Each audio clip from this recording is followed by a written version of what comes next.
Saludos a todos y todas. Es un gran honor para nosotros estar este día con el presidente Ernesto Samper, el 37º presidente de la República de Colombia. Es un expresidente referente. Tenemos una gran suerte de poder tenerlo aquí hoy porque no es una persona que hable mucho públicamente y realmente tiene una trayectoria envidiable, interesantísima, como político, como académico, como liberal, como diplomático, como profesor, como globalista, como ciudadano del mundo. Así que un saludo, señor presidente. Yo soy Javier Rúa Jovet. Les saluda la Academia Puertorriqueña de Jurisprudencia y Legislación y nos sentimos realmente honrados de su presencia hoy.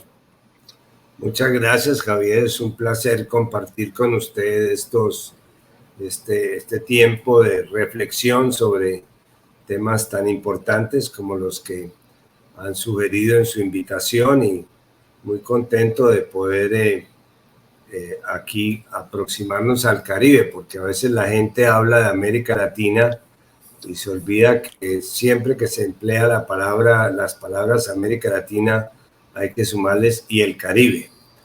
Así es que me siento muy contento de estar nuevamente en el Caribe, que forma parte, por supuesto, de América Latina, pero es una parte sui generis, especial.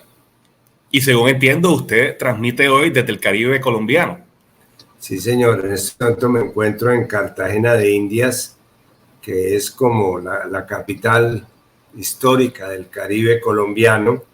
Aquí, este es el sitio que he escogido para mi retiro cuando se produzca, que creo que se va a demorar algunos años todavía, pero aquí tengo en mi biblioteca mi pensión de jubilación, que son las biografías y los relatos de viaje que he venido acumulando en mi biblioteca personal aquí de Cartagena, para cuando tenga tiempo de dedicarme a leer junto al mar. Interesantísimo, presidente. Y le presenté como globalista porque usted tiene una trayectoria que trasciende Colombia. Usted ha sido estudiante de los procesos mundiales económicos y de integración, como economista que también es usted. Y quisiera tocar ese tema en particular, el tema de la democracia latinoamericana, cómo la percibe desde una perspectiva hemisférica.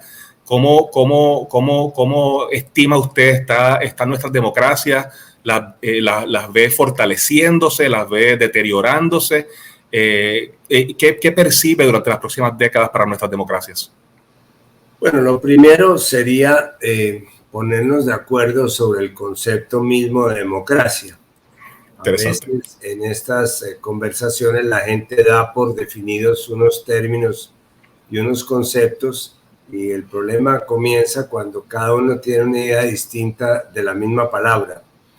Para mí el concepto más cercano a la palabra democracia que he encontrado fue la propia definición que hizo Lincoln de la democracia como el gobierno del pueblo, por el pueblo y para el pueblo.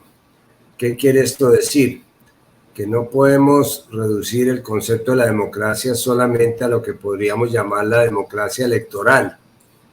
Y ahora podemos hablar de cuál es la situación de la democracia electoral en América Latina. También está la democracia participativa, que sería el gobierno del pueblo, con el pueblo, en este caso, que se refiere a todos los mecanismos de participación popular y participación social, consultas a través de las cuales de alguna manera se puede sintonizar el pueblo con una democracia actuante a través del gobierno. Y en tercer lugar está la democracia para el pueblo, que tiene que ver con los programas y el alcance de los proyectos que se desarrollen en el gobierno y que se elijan a través de las elecciones, que en la medida en que sean proyectos cercanos a la gente y solucionen o ayuden a solucionar el problema básico de América Latina, que es la desigualdad social, pues en esa medida son proyectos legitimantes. Todo eso para concluir diciendo que a veces nos podemos encontrar con la sorpresa de que hay democracias electorales o formales con dictaduras sociales, que son democracias que no están consiguiendo el propósito fundamental de ser legitimadas por el pueblo a través de unas obras que de alguna manera le entreguen credibilidad a los gobiernos y refrendación de sus mandatos populares. Y también hay sitios en que encontramos dictaduras políticas con democracias sociales, que son ciertos tipos de sistemas más cerrados desde el punto de vista formal, pero que cumplen el objetivo de ser unas democracias sociales en la medida en que están aplicados a la consecución de unos objetivos sociales que hacen que la gente los acepte y los respalde. Sí, sí, y ese tema, el tema de la democracia iliberal, la democracia no liberal, a veces nos preguntamos qué es más importante, la libertad en sí o el tema electoral. Es un tema crítico, el tema de la institucionalidad. Y en ese sentido le preguntaría qué reformas entiende usted necesarias en nuestros países para promover mayor institucionalidad, para esa democracia participativa y que sea quizás un paso hacia mayor estabilidad y efectividad de nuestra democracia en el siglo XXI. Bueno, Javier, yo creo que aquí el tema más fundamental es entender que nosotros venimos de menos a más en términos democráticos. Hace medio siglo la región estaba en poder de sistemas dictatoriales. Había dictaduras militares en todo el cono sur, había retosos antidemocráticos en todas partes, la democracia no estaba asentada totalmente en términos institucionales. Hoy, por fortuna, la democracia ya es la regla general en América Latina. En la mayoría de los países pues tienen unos sistemas electorales que de alguna manera refrendan esta vocación democrática. Y creo que el análisis sobre la democracia y su desarrollo en estas tres fases que he mencionado tiene muchísimo que ver con la estructura misma de las nuevas constituciones latinoamericanas, porque hay toda una nueva generación de constituciones en América Latina que nacen quizás de la más reciente Constitución española, y la forma como algunos elementos de esa Constitución fueron interpretados y desarrollados por las nuevas constituciones. Menciono algunos de ellos.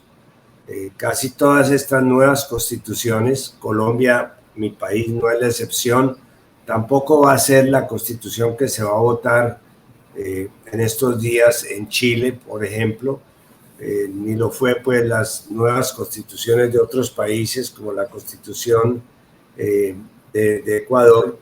Tienen una estructura garantista, es decir, es una consagración amplia y generosa de todos los derechos humanos en sus distintas generaciones, no solamente derechos económicos o derechos políticos, que serían las libertades formales, sino también derechos sociales y nuevos derechos.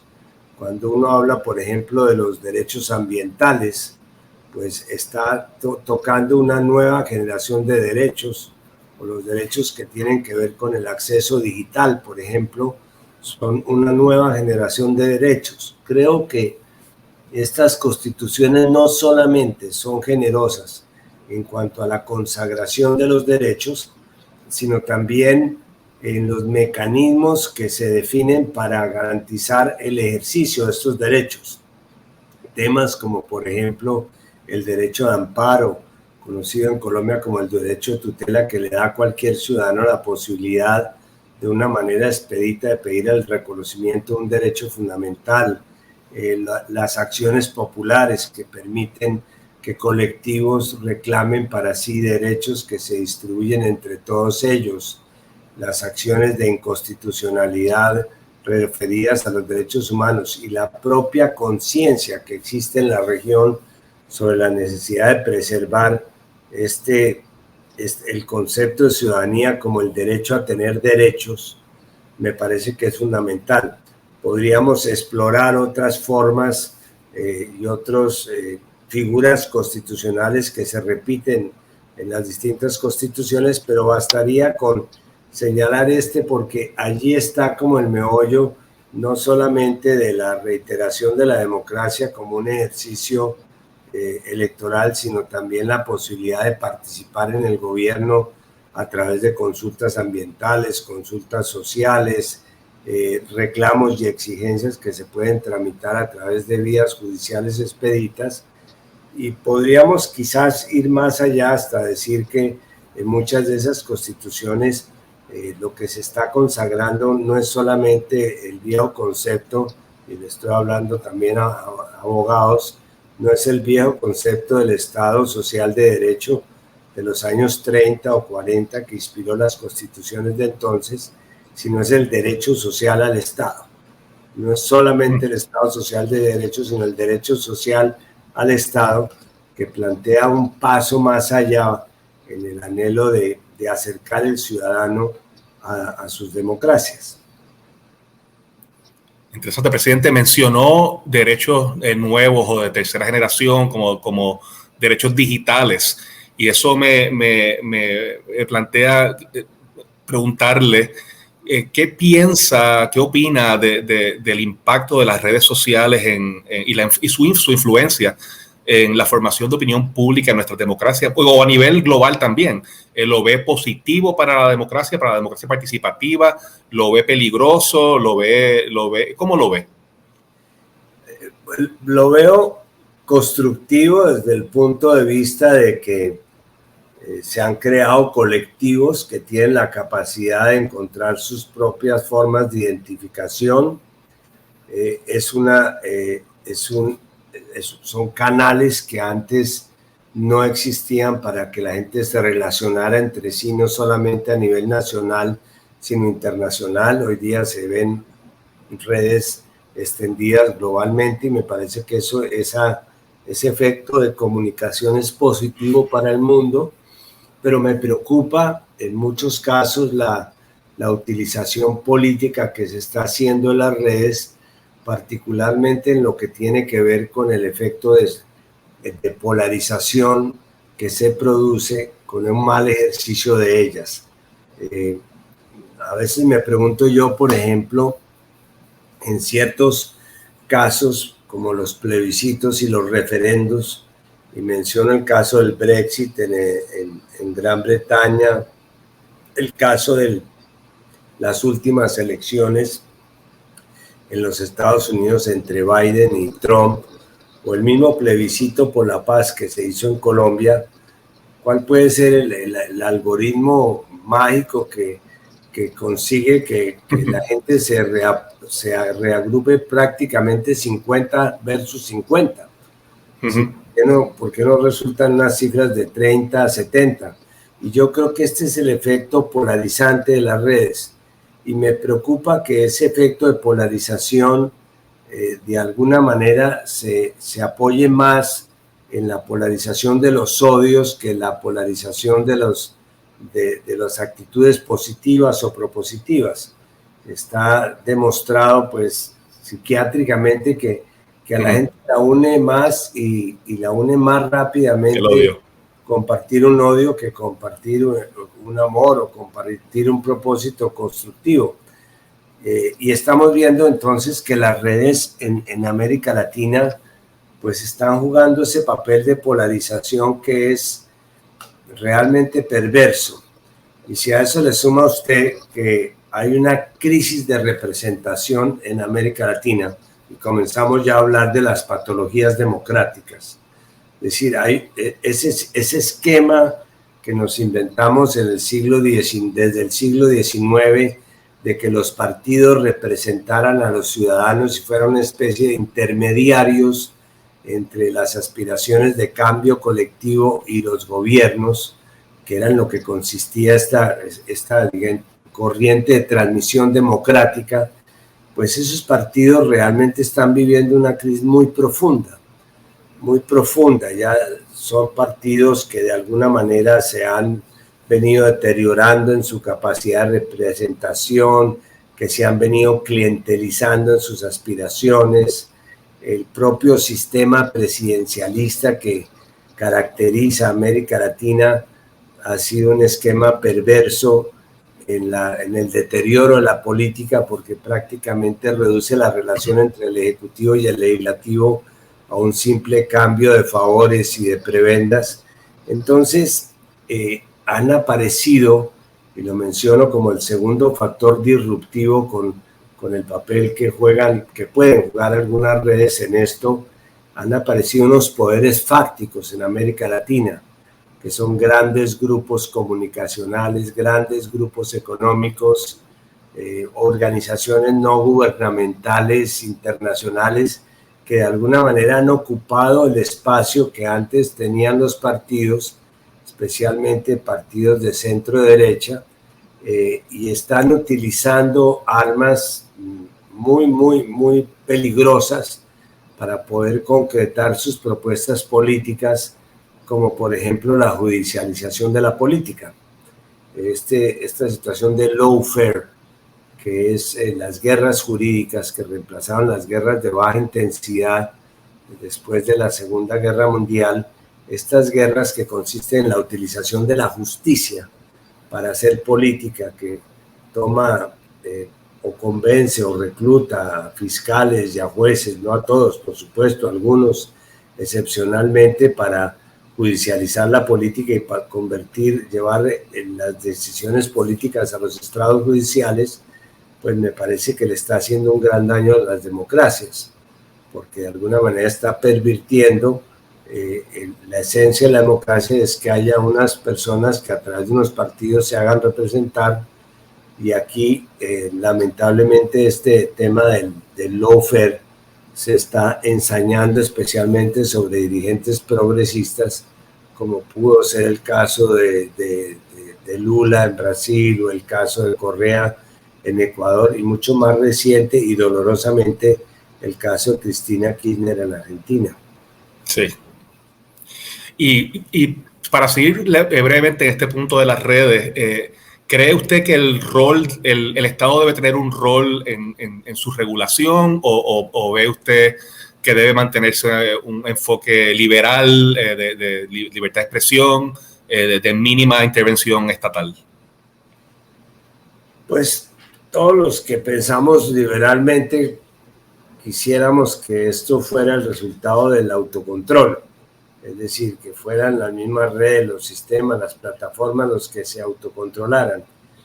Pero como esto resulta prácticamente imposible dada la fluidez de las redes y su extensión, su globalización, no sé cuántas personas estén hoy día conectadas en el mundo, alguna manera digital de comunicación, pero puede ser la mitad del mundo fácilmente, pues se necesitarían por lo menos unos protocolos y unos códigos de aplicación ética de contenidos en las redes que garantizaran que ellas no fueran utilizadas inclusive para hacer la apología al crimen o para distorsionar la realidad de tal manera que creen vacíos en lo que son las narrativas alrededor de las cuales deberíamos estar viviendo, especialmente a nivel global. Y presidente, le escuché mencionar brevemente ONGs internacionales envueltas en procesos internacionales, y eso me trae a preguntarle, ¿cuál estima usted debe ser o es el rol óptimo del sector privado, el sector no gubernamental, la sociedad civil en los procesos y los diversos espacios formales de gobernanza global, mundial? ¿Cómo ve ese tema? Bueno, tengo que plantearlo en una coyuntura muy difícil que estamos atravesando en este momento, porque yo lo que estoy percibiendo es que lo que se está presentando en el mundo es un fenómeno paulatino de desglobalización. La guerra de Rusia con Ucrania, que prácticamente ha resucitado el escenario de una guerra fría en la cual además entraría a participar China por cuenta de los desafíos que se están presentando en Taiwán. De alguna forma, la extensión de los bloqueos económicos a distintos países, incluidos algunos en América Latina, pero hoy día encabezados por Rusia, que prácticamente es el desbaratamiento de todas las reglas que habíamos acordado para poder tener una comunidad económica global. La incapacidad que ha mostrado el sistema actual de Naciones Unidas como foro multilateral de encontrar salidas pacíficas y negociadas a conflictos que hoy día se están solucionando con muros, como puede ser el caso del conflicto árabe-israelí o el conflicto Israel y Palestina, el propio conflicto de Ucrania, lo que está sucediendo con los saharauis respecto a Marruecos, o para no ir más lejos, el muro que se está pretendiendo construir no entre México y Estados Unidos, sino entre Estados Unidos y América Latina, porque detrás de ese muro estamos todos los latinoamericanos. Eso lo que está indicando es que el mundo, este impulso que llevamos de llegar a una nueva globalización, pues como que no está resultando, como que lo que estamos viviendo es un fenómeno totalmente contrario, y es que están volviendo a renacer los nacionalismos, está volviendo a renacer el proteccionismo, como se vio claramente con el tema de las vacunas, el proteccionismo sanitario, los países industrializados que no quisieron compartir sus vacunas con el resto del mundo. Y esto nos debe llevar necesariamente a la reflexión de que necesitamos reinventarnos términos como el de la democracia, por ejemplo, porque ya este concepto, este viejo concepto no nos está funcionando. Y ahí es donde veo yo que asoma la cara una especie de multilateralismo por bloques o por bancadas no solamente geográficas, sino temáticas. En este momento el mundo comercialmente tiene un bloque europeo, tiene un bloque asiático, tiene un bloque africano, podría tener un bloque interamericano, un bloque americano si nos integramos más, y tiene un bloque norteamericano al cual se suma Canadá y Estados Unidos. Necesitamos un sistema multilateral en el cual podamos actuar como bloques y no simplemente como países aislados. Y ahí es donde yo creo que el concepto de democracia va a tener una nueva expresión, y es la posibilidad de que se hagan acuerdos supranacionales entre países que tengan vecindades temáticas o no vecindades ideológicas, porque ese sería el otro virus que le está haciendo daño a la democracia en América Latina, la ideologización de las relaciones internacionales. Yo veo así como que necesitaríamos un concepto distinto de lo que debe ser la democracia para poder llegar a ese nuevo multilateralismo que se está necesitando para evitar que volvamos a caer en la bipolaridad o la tripolaridad de la Guerra Fría. Y presidente, ¿ve usted algún movimiento concreto en esa dirección de algún tipo de nuevo planteamiento de multilateralismo regional, o es solo una aspiración suya hacia donde deberíamos movernos?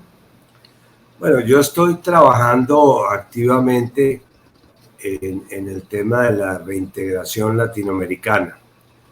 Yo creo que tenemos ahí, nunca habíamos estado tan desintegrados como estuvimos durante la época de la pandemia, y nunca había sido tan necesaria la integración como la época que vivimos de la pandemia y la pospandemia, que es lo que estamos viviendo en este momento. Y por eso las fórmulas que estamos trabajando, convocados por el presidente Alberto Fernández de la Argentina, que es hoy día el presidente de la CELAC, es la posibilidad de que la CELAC sea efectivamente una especie de de Vaticano, al cual podamos concurrir los de 34 países de América Latina bajo su sombrilla, para que podamos volver a estar integrados a esta nueva CELAC, porque tendría que ser una nueva CELAC, no podría ser la CELAC actual, que es como una especie de cascarón, tendría que ser la CELAC empoderada. Pues podemos llegar, o bien sea a través de la reactivación de UNASUR y UNASUR ampliado en sus objetivos, de tal manera que quepan todos los países, y por supuesto también recibiríamos con mucho gusto a Puerto Rico como una región más caribe que norteamericana, y que a partir de esa relación se pudiera conseguir que los 10 mecanismos subregionales de integración que hoy día están funcionando, me refiero a la Alianza del Pacífico, a la Comunidad Andina, a Mercosur, al ALBA, al ODCA, a la ODCA, me refiero también a la Asociación de Estados del Caribe, me refiero también al sistema, al CARICOM, al Sistema Interamericano de Integración, que todos esos mecanismos, a través de una matriz de convergencia, pudieran alimentar de contenidos a la CELAC. Es decir, se trataría de llegar a conformar rápidamente, nuevamente, el bloque latinoamericano de integración, para que ese bloque, actuando como tal, pudiera ser representado por la CELAC en esa nueva estructura multilateral de bloques y de bancadas de países. Cuente con el apoyo de la Academia Puertorriqueña de Jurisprudencia y Legislación en cualquier movimiento en esa dirección. Puerto Rico, según entiendo, hoy es miembro asociado de CELAC y ha sido anfitrión de alguna de sus cumbres. Y creo que el movimiento o la apertura a países no soberanos en las discusiones multilaterales de los países soberanos, en las discusiones más amplias de gobernabilidad internacional, la voz de los territorios no soberanos como Puerto Rico es crítica, así que su mención de Puerto Rico en esa dirección es muy apreciada, presidente. Y no sé qué opinión tiene sobre ese tema particular de la voz de jurisdicciones no soberanas en conversaciones internacionales o globales, digamos. Bueno, yo creo que lo primero es que, aunque nosotros lo neguemos, sí hay un sistema latinoamericano de derecho distinto al sistema anglosajón. Es decir, creo que tenemos y compartimos unos fundamentos jurídicos que fueron bases inclusive de la estructuración de los sistemas jurídicos durante la época de la colonia, tanto en el derecho privado con las leyes de Indias, como en el derecho público con las discusiones sobre el respeto de los derechos humanos de Fray Bartolomé de las Casas y el padre Victoria, y posteriormente pues todas las leyes de Indias que de alguna manera fueron creando un conjunto normativo. Mal o bien, eso es algo que nos está uniendo todavía en este momento. Ustedes podrían estar prestados a un sistema jurisdiccional que no es el que corresponde a la idiosincrasia de ustedes mismos, y por supuesto tampoco del Caribe o de América Latina. Pero bueno, en esta aspiración de globalización tenemos que encontrar frentes comunes, y creo que para eso tenemos unas bases normativas. Yo soy abogado también de la Universidad Javeriana, que es la Universidad de los Jesuitas aquí en Colombia, a mucho honor, y creo que, mire, si voy a hacer una reminiscencia histórica, si me lo permite. Si Fernando VII, cuando regresó de su secuestro o de su exilio obligado por Napoleón en el siglo XIX, hubiera llegado a España y hubiera convalidado la Constitución de Cádiz de 1812, que habíamos construido conjuntamente con jurisconsultos tanto de América como de España, y que tenía unos avances fundamentales en cuanto a las relaciones entre los dos territorios, si la hubiera convalidado en lugar de derogarla, en este momento podríamos estar hablando de una comunidad iberoamericana de naciones como el Commonwealth de Inglaterra, y tendríamos un relacionamiento mucho más productivo con España y con nosotros mismos. Lamentablemente esto no se dio así, se dejó pasar esa oportunidad, y luego, sobre el vacío de poder que se había creado por la ausencia de Fernando VII, pues construimos nuestras independencias. Y ahí están ese trabajo para darle unos fundamentos constitucionales a nuestros países, en los cuales pues hay coincidencias fundamentales que también nos unen, y nos unen con la historia. Gracias por esa respuesta, presidente. Y ya nos estamos acercando al final de la entrevista, pero antes de culminar, quería preguntarle sobre cómo ve a Puerto Rico. Los lazos naturales entre Colombia y Puerto Rico pues son evidentes. Pues, somos caribeños en gran medida, obviamente latinoamericanos, y tenemos relaciones históricas, como usted menciona. De hecho, y recientemente, con nuevas aperturas de acceso aéreo, las relaciones cotidianas han aumentado, vuelos directos de San Juan y Bogotá. ¿Qué oportunidades de mayor conversación e intercambio ve entre Puerto Rico y Colombia de cara al futuro, a mediano plazo, largo plazo? No, veo todas las posibilidades, en la medida en que, bueno, casi que uno podría hablar de la posibilidad de que en Estados Unidos se llegue a establecer la política que llegó a tener China con Hong Kong, en que eran un país, dos sistemas. Solo que en este caso el sistema alternativo no sería un sistema propiamente ideológico, sino sería un sistema caribe. Porque ustedes viven y piensan caribemente. Además, fíjese usted que es curioso, pero así como hay claramente dos modelos de desarrollo en América Latina, que es de Panamá hacia el norte, que es un modelo basado en la maquila, depende mucho de Estados Unidos, de sus ciclos, de precios, etcétera. También hay un modelo hacia el sur, que es un modelo extractivista, que vivimos de lo que le sacamos a la tierra por encima o por debajo, bien sea se trate de cereales, frutas, café, carne o minerales como el gas o el petróleo u otro tipo de minerales. Pero hay un tercer modelo que ha venido acuñando el expresidente Leonel Fernández de República Dominicana, que es el modelo de servicios, que está en el Caribe.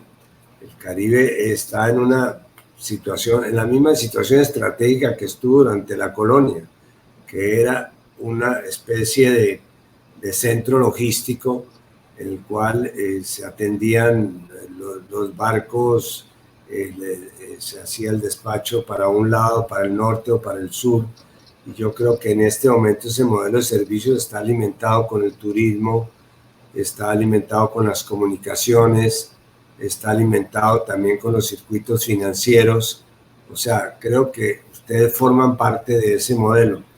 Lo que sí necesitan, independiente, no voy a entrar en consideraciones políticas que no son de mi resorte, ni de buen tono en una conversación académica con esta, pero sí necesitan una independencia para poder de alguna manera fortalecer y potencializar sus fortalezas como Caribe, y no tener las restricciones que son obvias que se tienen frente a los Estados Unidos, con los cuales siempre hemos aspirado a tener una buena relación, pero sobre la base que buenas fronteras hacen buenos vecinos, sino sobre la base que ustedes puedan jugar en el equipo del Caribe, quizás sin dejar de pertenecer a la Liga Mayor de los Estados Unidos. Pero esto lo dejo simplemente como una inquietud de que para mí no hay ninguna diferencia en estar hablando con usted en este momento como caribeño desde el Caribe, donde estoy yo también, y compartimos historia, compartimos valores, pero sobre todo compartimos futuro, porque el futuro para el Caribe de Puerto Rico como para el Caribe colombiano es un futuro de claros y oscuros.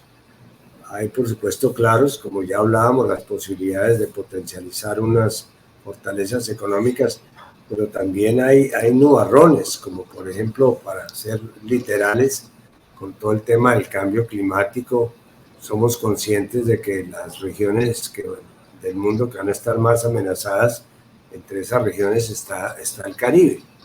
De hecho, ya hay estudios de universidades muy prestigiosas que demuestran que la posibilidad de ocurrencia de huracanes y tormentas en el Caribe con relación al calentamiento global se ha duplicado, si no triplicado. Entonces, tenemos desafíos comunes y tenemos también salidas comunes que nos hermanan todavía más de lo que ya estamos por la historia y la identidad y por los sistemas políticos y lo que compartimos. Sin duda el tema de cambio climático, eso es toda una conversación y pienso en Cartagena, que a nivel del mar, con poca elevación, lo que implicaría cualquier aumento en el nivel oceánico para esa ciudad tan parecida al viejo San Juan. El viejo San Juan tiene un poco de más suerte porque tiene elevaciones y está en un acantilado, pero obviamente como jurisdicción isleña, Puerto Rico sufre impactos de cambio climático extraordinarios con poca culpa, porque tenemos pocas emisiones atmosféricas que impacten el calentamiento global. Sin duda somos de los más afectados en el Caribe. Gracias por esa opinión, presidente. ¿Algún pensamiento final que quisiera ofrecer a la Academia Puertorriqueña de Jurisprudencia y Legislación o al pueblo puertorriqueño, señor presidente? Bueno, no, es decir, espero que más bien las inquietudes que tenían ustedes sobre esta conversación hayan podido quedar medianamente satisfechas. Quiero terminar pues con un mensaje de optimismo. O sea, América Latina es el continente, no solamente las oportunidades, no solamente un continente más de futuro que de pasado. De hecho, aquí alguien decía que a diferencia, tal vez parafraseando a Hegel, nosotros somos más territorio que historia. Es decir, tenemos más presente y futuro que pasado. Somos una zona de paz en el mundo, en un mundo agitado por los conflictos étnicos, religiosos, propios de la Guerra Fría. Pues nosotros, a través de distintas declaraciones y dentro de nuestra propia idiosincrasia hemos manifestado nuestra voluntad de paz. No es que aquí no haya conflictos, pero los conflictos se resuelven pacíficamente y compartimos una identidad que es nuestro mayor patrimonio. Somos una cultura rica en colores, en sabores y en sonidos, y eso es una razón para unirnos. Somos una nación, mire la diferencia con Europa, 34 naciones tratando de hacer una integración y nosotros somos una sola nación, imposible que no podamos hacer. Y con este testimonio quiero terminar haciendo la invitación para que nos integremos. Tenemos que estar integrados. El mundo de hoy ya es de los vecindarios y de los colectivos, no de las individualidades. Y sacar ese tema de la ideologización como un gran virus de nuestras posibilidades de estar juntos. Una cosa es la politización de las relaciones internacionales y otra cosa es su ideologización, que es un crimen y un pecado. Así es que con esa reflexión entre jurídica y teocrática, pues muchísimas gracias por este tiempo. Gracias a usted, señor presidente, y un pensamiento positivo para este mundo atribulado, pero bien recibido. Así que gracias de parte de la Academia Puertorriqueña de Jurisprudencia y Legislación y un abrazo a usted y a toda Colombia, señor presidente. Bueno, Javier, muchas gracias. Aquí lo esperamos para que conozca la parte andina, que no es tan mala como la Caribe, pero no es tan divertida. Y lo esperamos acá en Puerto Rico, cuando quiera. Gracias, Javier. Un abrazo.